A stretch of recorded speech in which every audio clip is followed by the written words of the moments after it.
Look at the Arabian Peninsula. At the very bottom, you have Oman and Yemen, and moving up, you have the UAE and Saudi Arabia, and all the way up to the Jordan River, that is Arabian land. On the other side of the Jordan River, that is Judea, and Judea goes all the way up to the Golan and even into Syria and comes all the way down to Sinai, which means it enters the northern part of Egypt. That is Judea. That is the Judea we know in our Islamic scriptures. That is what is referred to as the land of Moses and David and Daniel and Solomon.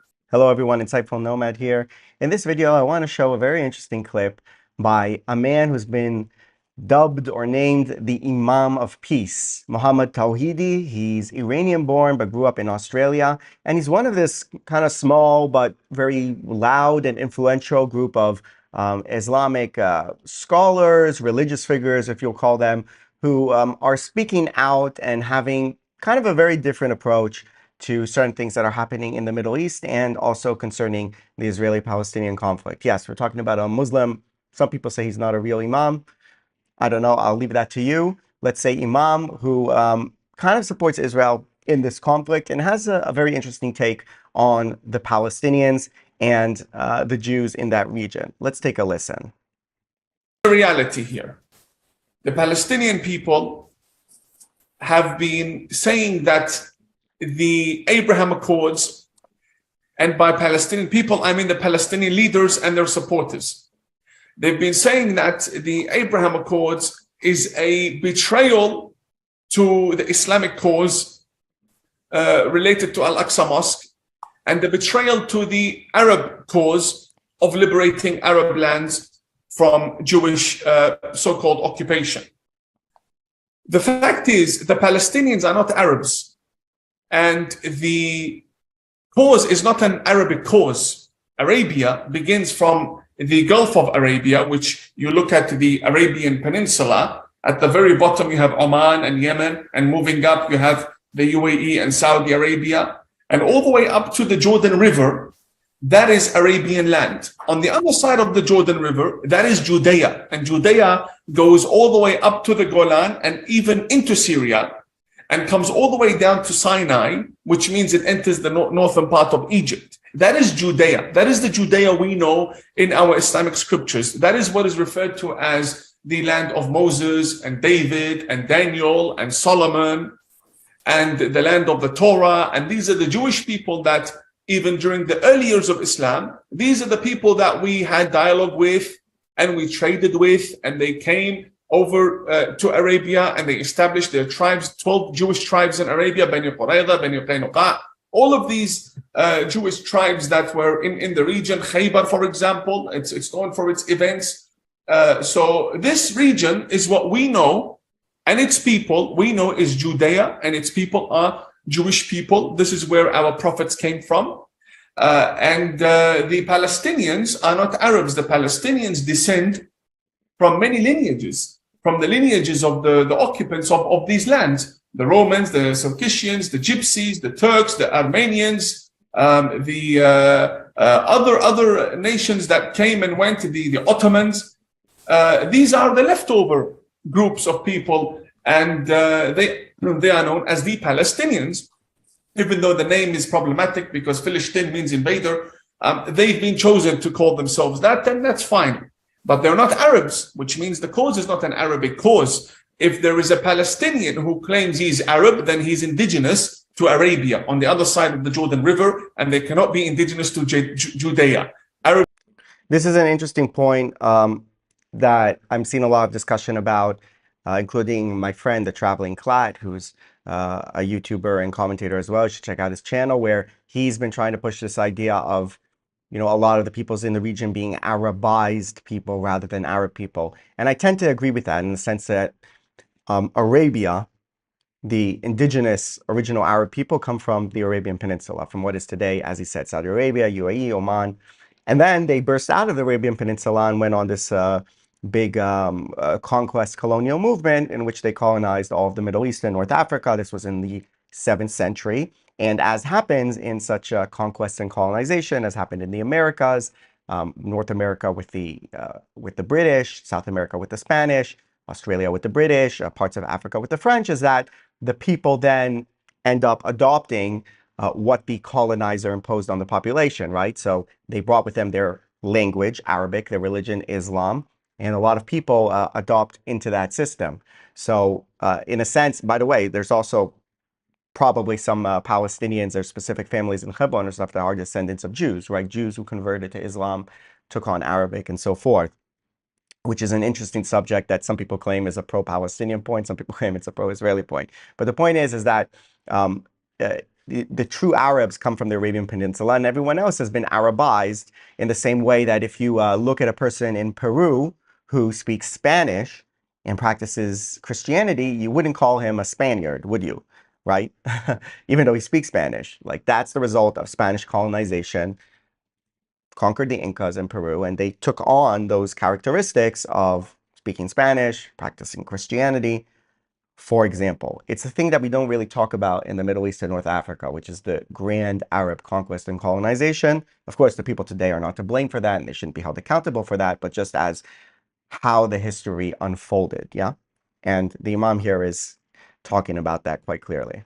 Arabs cannot be indigenous to Judea, and Judeans cannot be indigenous to Arab land. Each of us have our own land. We are neighbors bordered by what is now known as the River of Jordan. Therefore, this reality supports the argument that it's also not an Islamic cause, because Islam is not under threat. Jews have not targeted Islam.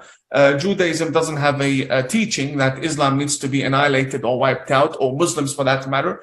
20% of Israel's population are Muslims. There are, we're looking at dozens and dozens of mosques, 400 imams. All of them enjoy freedoms in Israel. And again, these are Muslims with Israeli passports, which mean they can easily move to many countries in the West and have many opportunities there, except that they choose to stay. And it's disgusting that these Muslims are ignored by the majority of the Muslim world because they're the Muslims of Israel. That's wrong. These are Muslims, they are brothers in faith. The cause is not Islamic cause, because again, there is no Muslim consensus. There is no Muslim agreement that the Al-Aqsa Mosque is in Jerusalem. There is a mosque in Jerusalem called Al-Aqsa Mosque.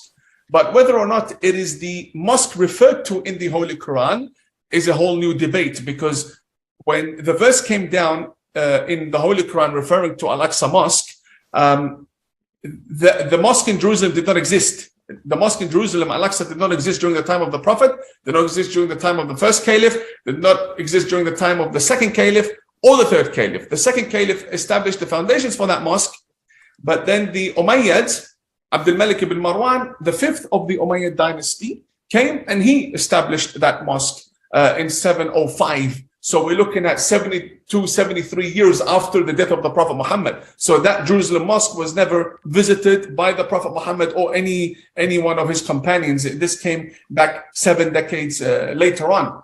So there's a big argument as to whether the name Al-Aqsa, the farthest mosque, actually means a mosque in the heavens, and whether it's a mosque on earth. I mean, there are debates. There are claims that Al-Aqsa Mosque is in Saudi Arabia, 20 kilometers north of Mecca, because we have one of the main historians or biographers of the Prophet Muhammad's life who says that the Prophet Muhammad prayed in Al-Aqsa Mosque in the morning and then prayed in Mecca in the evening. And if you look at the distance, it's sort of impossible to move from Jerusalem to Mecca, in one day at that. Unless you have the flying horse, yeah. At that time, it makes a lot of sense if it's 20 kilometers away. So these are arguments which we're not really agreed upon. Therefore, the Palestinians have a serious predicament. They need to figure out what they want to do. They've been offered a state 5 times, and they have rejected it more than 5 times. And the fact is, and again, I say we need to stick with facts. The fact is the Palestinians already have 3 states. Because if you look at geopolitics, what makes a state? What is a state? I mean, what do you need in order to establish a state? You need a head of state, you need a military, and you need an economy. So these are the 2 wings, including the head of state, that make a state. Ministry of Interior and Intelligence and Media and Sports and Culture, and these are extra. What makes a state is a head of state and an economy. right? Some countries don't even need a military. They have alliances like NATO in today's day and age, right? Like Switzerland, for example, don't even need a military. But the main foundations of a state is a head of state and an economy. The Palestinians have that in Gaza. The Palestinians have that in the West Bank. And guess what? The majority of Arabs in Jordan are of Palestinian descent. The king of Jordan is Saudi Arabian, right? He's not of a Jordanian descent. He's Saudi Arabian. He's a descendant of the Prophet Muhammad. He's indigenous to Arabia. Jordan was created for that very reason, to make way for the House of Al Saud to be present in the country of Mecca and Medina, and therefore the Kingdom of Jordan was established as a compensation, as a relocation for the kings that ruled the region, and they were the family of the Hashemite kingdom. Now, the Palestinians today in Jordan, they're the majority. And they have, everything they need there. They have economy, military, even more. And the Palestinians, the idea that a Palestinian remains a refugee even after receiving American citizenship and third, fourth generation all remain refugees, that is, it's not realistic. And it's not something it's not an argument that can be respected. All right, well, Mohammad TawhidI, the Imam of Peace, as they call him, with some very interesting takes there. The second thing that he was talking about, among other things, is like this idea that we need to destroy Israel as an Arab cause, as an Islamic cause. He doesn't agree with that sentiment. Also, the questions regarding Al-Aqsa, which doesn't, Jerusalem is not mentioned in the Quran, just so you know. It's mentioned, I think, like 618 times in the Bible, over 600 times in the Quran. It's never mentioned. And people just kind of like are assuming that the farthest mosque there is Jerusalem. But in any case, the point being that you have the Jewish people who are mentioned in the Quran because of the prophets like Moses, Musa, Nuh, Noah, Ibrahim, Abraham are prophets in the Islamic religion, and they were Jewish people who were living in the land of Israel. And it's possible for the two groups to coexist, according to Mohammad TawhidI. And also that question sort of like the Palestinian identity, because it's kind of an important thing. I've said before that essentially the Palestinian element of the Palestinian identity is completely irreconcilable with Israel, because the entire Palestinian element is this idea that the land is Palestine. It was inhabited by this group called the Palestinians.